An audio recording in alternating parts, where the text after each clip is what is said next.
কেমন আছো বন্ধুরা সবাই? আমার ছোট্ট চ্যানেলে তোমাদেরকে স্বাগত আর সবাইকে রাধে রাধে। আমাদের এখানে খুব গরম পড়ছে বন্ধুরা। তোমাদের ওখানে কি গরম পড়ছে? যদি পড়ে থাকে তো অবশ্যই বলো। আমাদের এখানে প্রচণ্ড গরম পড়ছে, তাই আজকে গোপালকে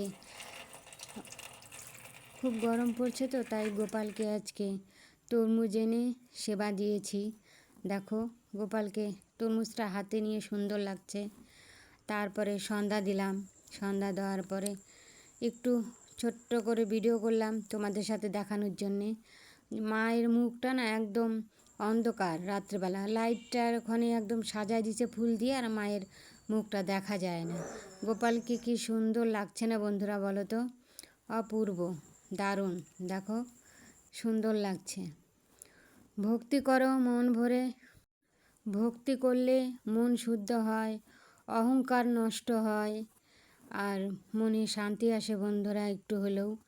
যখন তুমি কাজ করতে করতে হাঁপসে যাও, তখন আমরা যখন মন্দিরে গিয়ে বসি, বলো মনে শান্তি হয় কি না? আমার তো হয়, জানি না বন্ধুরা তোমার কি হয়, কিন্তু আশা করি আমার মনে হয় তোমাদেরও হয়। কেন মন্দিরটা এমন একটা পবিত্র স্থান, জায়গা, যেটা শান্তির প্রতীক।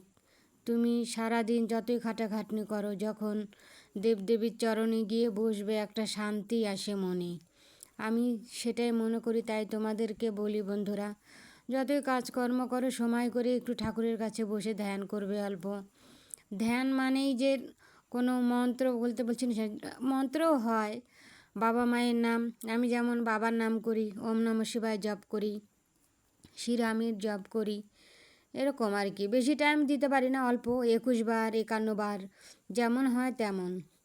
আর ভক্তি হচ্ছে পথের সম্বল, কিছু সঙ্গে যাবে না বন্ধুরা, শুধু ভক্তিটুকু যাবে। ভক্তিটা এই জন্যই করতে হবে যাতে আমাদের উপরে যাওয়ার রাস্তাটা যেন ক্লিয়ার থাকে। জন্ম যখন হয়েছে বন্ধুরা, মরতে তো হবেই, ভয় পেলে তো চলবে না। সেই জন্য একটু হলেও রাস্তা পরিষ্কার রাখতে হবে। সেই জন্য বেশি করে ভক্তি করো।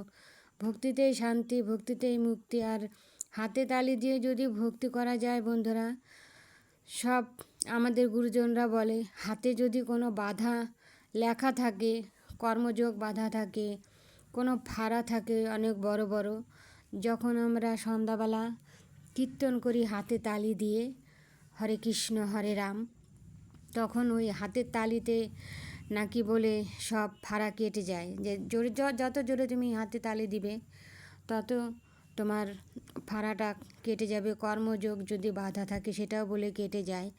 আমি এগুলোর বিষয়ে কিছু জানি না বন্ধুরা, শুনি কারোর সাথে আলোচনা করি, তখন ওনারা বলে, তখন ভাবি না হতে পারে। কেন সাধু সন্তরাও বলে হাতে তালি দিন, হাতে তালি দিন, হাত উঁচু করুন, নিশ্চয়ই কোনো মাহাত্ম্য আছে।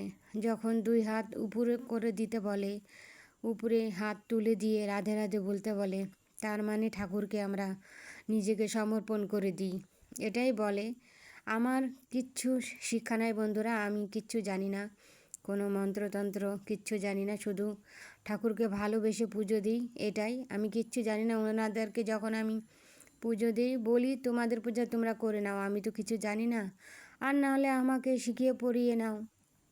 যেমন বাচ্চাদেরকে মাস্টার শিখায় দেয় সব কিছু, সেরকম তোমরা আমাকে শিখায় দাও, আমি ঠিক করব। যবে শেখাবে তখন করব। আমি এখন কিচ্ছু জানি না, শুধু ভালোবাসা দিয়ে পুজো দিই। গ্রহণ করলেও আচ্ছা, না করলেও আচ্ছা, আমি শান্তি পাই যে না আমি সেবা দিয়েছি, এটাই। যাই হোক বন্ধুরা, যদি ভুল বলে থাকি তো ক্ষমা করে দিও। সবাই অনেক কিছুই জানে। দীক্ষা নিয়েছি, কিন্তু দীক্ষার মন্ত্রটা না আমার মনে নেই, ভুলে গেছি। তাই ভাবছি আবার গুরুদেবের কাছে গিয়ে না মন্ত্রটা নিয়ে আসতে হবে। কেন বীজ মন্ত্রটাই তো আসল, আমরা তো ভুল ভাবি, কিন্তু গুরুই তো আমাদের পথ দেখায় দেয়। গুরু ছাড়া আমরা কিচ্ছু না, আমরা অন্ধ। মনের চক্ষু, হৃদয়ের চক্ষু গুরুদেবই খুলে দেয়। ঠিক তাই তো বন্ধুরা। যাই হোক, সবাই ভালো থেকো, রাধে রাধে, সবাইকে খুব ভালো থেকো।